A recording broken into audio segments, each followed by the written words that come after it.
Namo tassa bhagavato arahato sama sambuddhassa. Namo tassa bhagavato arahato sama sambuddhassa. Namo tassa bhagavato arahato sama sambuddhassa. Terpujilah Sang Bhagawa yang Maha Suci, yang telah mencapai penerangan sempurna. Bapak Ibu dimanapun berada, selamat berjumpa lagi di dalam Cahaya Rohani Batik TV. Terpujilah Sang Buddha, Namo Buddhaya.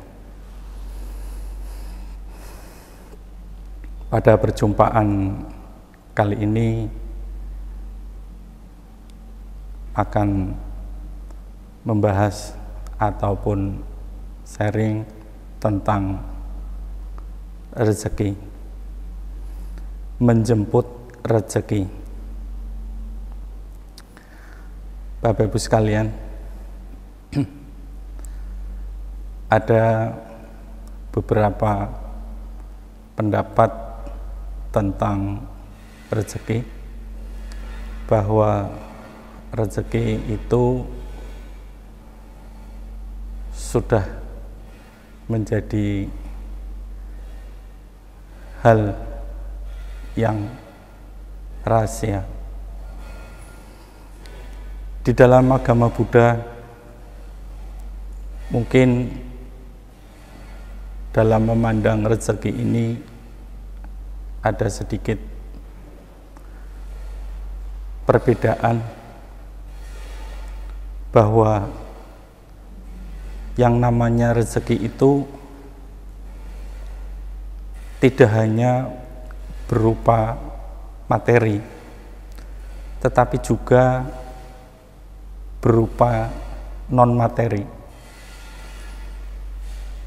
Rezeki bisa berupa kesehatan, kesempatan untuk berbuat baik, dan tentunya rezeki ini harus kita jemput. Kita harus berbuat, mengusahakan bagaimana agar kita dapat menerima rezeki yang baik. Bapak Ibu, kalau kita bekerja di satu instansi pemerintah, mungkin seperti saya sebagai guru, tentunya dari pekerjaan yang dilakukannya itu akan mendapatkan gaji. Nah, gaji ini adalah hal yang didapat dari usaha yang dilakukan oleh kita. Meskipun gaji itu bagian dari rezeki, tetapi rezeki itu sudah pasti, sudah bisa diketahui kapan rezeki itu akan datang, kemudian nominal daripada rezeki itu. Jadi ada sedikit ya perbedaan, mungkin gaji akan lebih sedikit ya, atau cakupannya lebih sedikit ketimbang rezeki, karena gaji itu tidak berhubungan dengan hal-hal yang seperti orang mengusahakan kesehatan, keselamatan, ya, kemudian perjumpaan-perjumpaan dengan sanak famili, ya, yang sehingga menjadi perjumpaan itu menjadi satu yang menyenangkan, atau perjumpaan-perjumpaan yang berinisiasi kepada kebaikan dan kebahagiaan. Nah, karena rezeki ini adalah bagian dari kekayaan, maka perlu diusahakan. Nah, bagaimana kita sebagai umat Buddha bisa mengusahakan agar rezeki kita itu datang kepada kita? Memang ada pepatah, ya, tidak usah berbuat apa-apa, nanti toh rezeki datang kepada kita. Nah, itu rupanya pandangan yang terlalu sempit bagi kita, yang seolah-olah bahwa kehidupan kita itu seperti laba-laba, ya, yang membuat sarang, perangkap, yang kemudian ada hewan datang kepada perangkapnya. Nah, itulah rezekinya. Tetapi kehidupan manusia itu berbeda tentunya dengan seperti contoh laba-laba itu. Maka harus diusahakan, harus diupayakan bagaimana kita bisa memperoleh rezeki.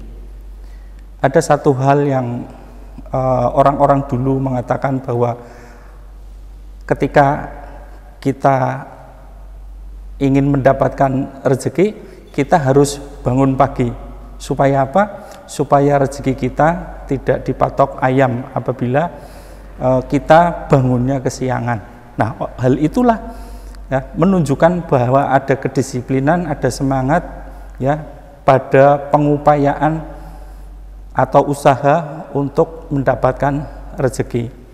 Ya, jadi apabila orang yang bermalas-malasan kemudian ada, ya, mempunyai falsafah nanti indah pada waktunya, sangat sulit baginya untuk mendapatkan rezeki yang diharapkan. Ya, dalam pandangan agama Buddha, hal itu tidak mungkin karena hal ini akan berhubungan dengan karma, ya, atau perbuatan-perbuatan baik yang kita lakukan. Ya, begitulah pengantar dari saya perihal rezeki. Nah, nanti hal-hal apa yang harus kita lakukan dalam mengupayakan rezeki?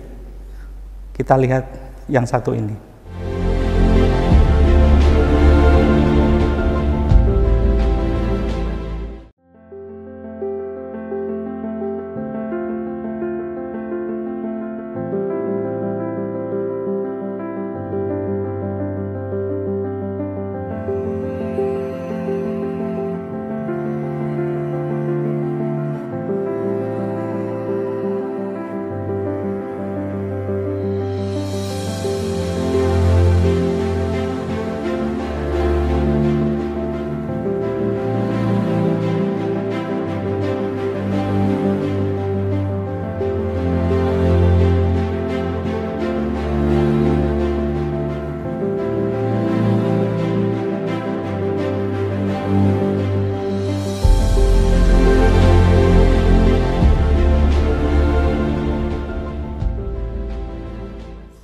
Baiklah, Bapak Ibu sekalian, kita lanjutkan.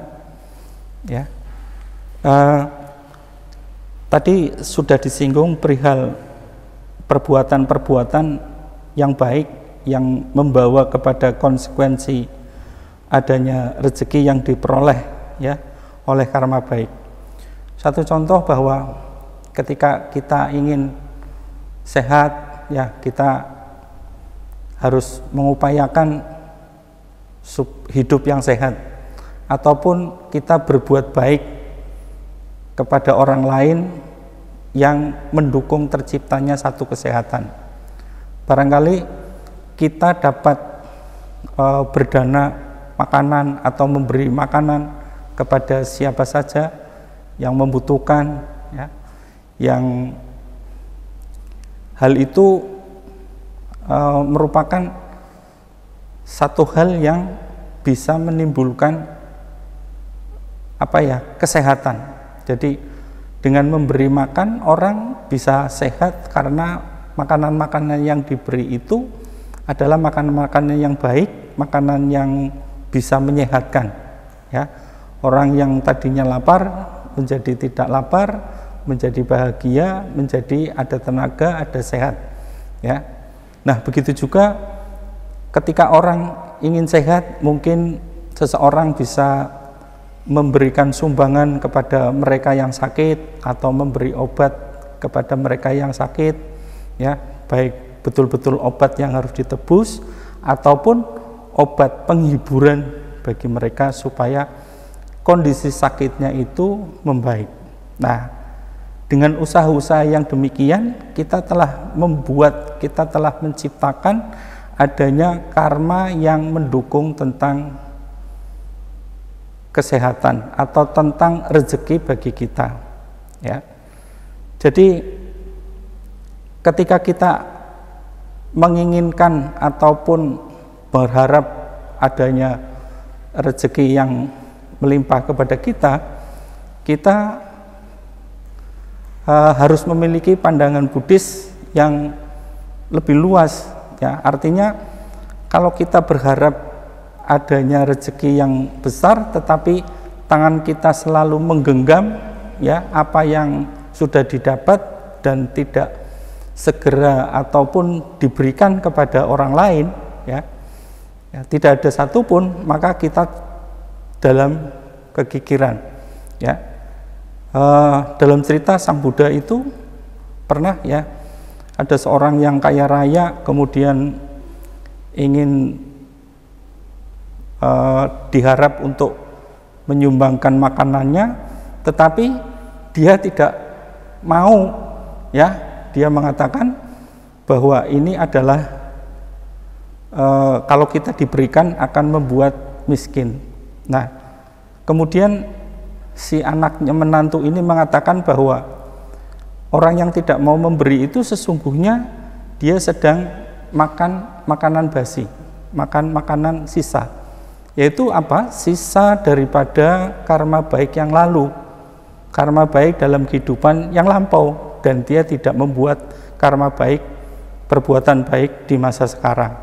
Oleh karena itu sesungguhnya karma-karma baik yang lampau apabila sudah dinikmati akan habis. Nah, demikian juga, ya, karma apabila tidak ditambah dengan perbuatan yang terus-menerus maka akan habis, ya. Kita harus menambahnya, kita harus selalu menuangkan, ya, air karma di dalam kehidupan kita sehingga tidak akan pernah habis, ya, rezeki datang kepada kita, ya. Ketika kita mendapat kesehatan, ya, badan kita sehat, kita tidak sakit, itu juga termasuk rezeki dari kita, buah karma baik dari kebaikan kita dari rezeki. Nah, kemudian hal yang kedua, bahwa ketika orang hendak berharap tentang rezeki yang lebih besar, orang harus mampu menjaga etika kesopanan, moralitas. Nah, di dalam agama Buddha itu kemoralan yang sangat penting bagi kita adalah Pancasila Buddhis, ya, di mana setiap saat, setiap hari kita diminta untuk tidak melakukan pembunuhan makhluk hidup, kita tidak mencuri, kita tidak berbuat zina, kita tidak berbuat dusta, ya, kata-kata bohong dan mabuk-mabukan, ya. Itu yang menyebabkan, ya, harta-harta kita menjadi bertambah, ya, menjadi rezeki-rezeki kita itu menjadi bertambah, ya. Jadi orang yang berbuat buruk, ya, orang yang tidak suka berbuat baik mengharapkan rezeki yang melimpah, ya, mungkin saja, ya, kejadiannya mungkin saja bertambah, tetapi penambahan dari harta dari hal yang berbuat buruk itu tidak akan mampu bertahan lama. Dia akan cepat habis, ya, dia akan gunakan untuk foya-foya ataupun harta-harta yang telah dikumpulkannya itu segera lenyap, karena harta atau rezeki yang didapatkan dari hal-hal yang buruk itu. Nah, berbeda dengan mengusahakan rezeki dari hal-hal yang baik, seperti pada penjalanan etika, ya, ada tidak membunuh, tidak mencuri, tidak berdusta, ataupun tidak mabuk-mabukan, ya. Nah, di dalam etika Buddhis itu yang harus dilakukan di dalam kehidupan sehari-hari, itu termasuk adalah mengupayakan supaya hidup kita rezekinya itu bisa dengan mudah, ya. Jadi kita tidak hanya mengucapkan qomat kamit meminta rezeki, tetapi kita sudah mengupayakan dengan perbuatan kita dalam kehidupan sehari-hari, ya.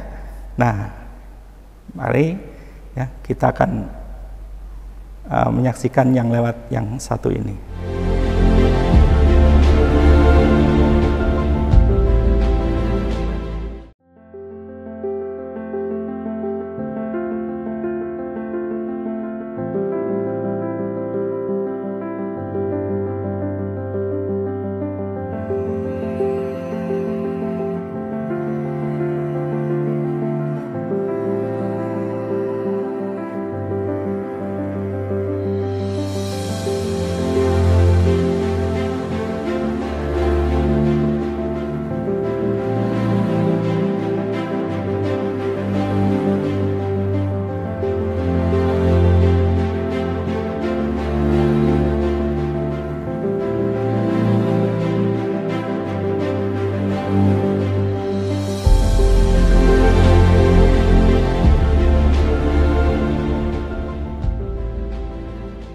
Baiklah, kita sambung kembali pembicaraannya, bahwa dengan mengusahakan karma-karma baik, dengan mengupayakan kerja yang baik pula, kemudian kita dengan menjaga kemoralan, maka rezeki-rezeki itu datangnya dengan mengalir, ya.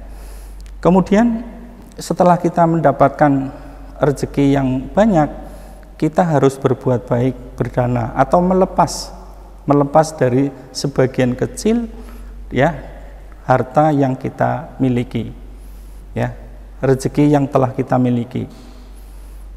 Kita tidak boleh melekati kekayaan, melekati adanya rezeki yang sudah datang kepada kita dengan anggapan bahwa rezeki yang datang kepada kita sepenuhnya milik kita. Tidak, ya. Kalau kita sepenuhnya milik kita, kita tidak mau berbuat baik melepas adanya rezeki kita, ya, nanti rezeki kita justru tidak akan bertambah, ya. Itu bagaikan orang yang selalu makan tetapi tidak pernah membuang kotorannya, maka yang terjadi adalah penderitaan, ya, tubuh yang menderita karena tidak bisa membuang kotoran, ya. Nah, antara pemasukan dan pelepasannya itu harus ada. Maka ketika kita mendapatkan rezeki, kita pun tidak lupa kepada orang lain, ya. Kita tidak boleh melekat kepada rezeki yang telah kita peroleh itu. Sehingga, ya, bagaimana supaya tidak melekat kepada rezeki yang telah kita peroleh itu? Maka kita harus berlatih memberi, ya. Memberi itu bisa berupa yang sudah saya sebutkan, memberikan obat, memberikan makan, memberikan senyuman, memberikan nasihat, memberikan pengertian-pengertian yang benar, ya, kepada memang orang-orang yang membutuhkan, ataupun kepada sahabat yang mungkin sedang dalam kesusahan. Nah, jadi kemelekatan akan menjadikan penderitaan bagi kita, ya, karena bagaimanapun meskipun mendapatkan rezeki itu harus diupayakan, setelah kita dapat kita harus juga berani, ya, melepaskan sebagian rezeki kita untuk, ya, orang lain. Nah, itu tentu apa yang dilepas itu tidak hilang begitu saja, tapi justru apa yang telah dilepas itu menambah, ya, menambah tentunya rezeki-rezeki yang telah diperolehnya, ya. Jadi mungkin hukumnya seperti hukum ketika kita menanam jagung, ya, menanam jagung 1 biji akan tumbuh 1 pongge atau mungkin 2 pongge, ya. Nah, begitu kita lakukan terus-menerus, ya. Tetapi harus ada yang kita tanam, harus ada yang kita lepaskan, ya, dengan cara berdana atau memberi kepada yang lain. Berdana juga tidak hanya terbatas pada materi seperti uang, tetapi kehidupan yang berhubungan dengan kehidupan adalah mungkin donor darah. Nah, beberapa saat kita merayakan ulang tahunnya Palang Merah, ya, kita sudah sering mendonorkan darah kita sebagai bentuk bagian dari melepaskan harta ataupun rezeki kita kepada orang lain. Nah, Bapak Ibu sekalian, kita berharap rezeki kita senantiasa mengalir, rezeki kita senantiasa datang yang baik, yang mendapatkan berkah, tidak hanya sesaat saja. Baiklah Bapak Ibu sekalian, untuk mengakhiri perjumpaan pada kesempatan ini, ya, saya akan sedikit berdoa agar Bapak Ibu sejahtera, agar Bapak Ibu senantiasa diberkati rezeki, ya, rezeki ayu wano sukang balang, itu ya, umur panjang, melimpah, kemudian kebahagiaan dan punya kekuatan yang baik, ya. Bawatu sabba manggalang rakantu sabba dewata sabba buddha nubawena sada soti bawantu te. Bawatu sabba manggalang rakantu sabba dewata sabba dhamma nubawena sada soti bawantu te. Bawatu sabba manggalang rakantu sabba dewata sabba sanghanu bawena sada soti bawantu te. Sabi tiyo wiwajantu sabba rogo winasatu mate bawat wantarayo suki digayuko bawa abiwadana silisa nicang uda pacayino cataro dhamma wadanti ayu wano sukang balang. Semoga Sang Tiratana senantiasa memberikan bimbingan kepada kita, senantiasa menunjukkan bagaimana kita berusaha agar mendapatkan rezeki-rezeki yang melimpah, rezeki-rezeki yang diberkati, dan merupakan rezeki-rezeki yang merupakan berkah utama. Sekian, Sabisata Bawantu Sukitata, semoga semua makhluk hidup berbahagia. Sadu, sadu, sadu, Namo Buddhaya.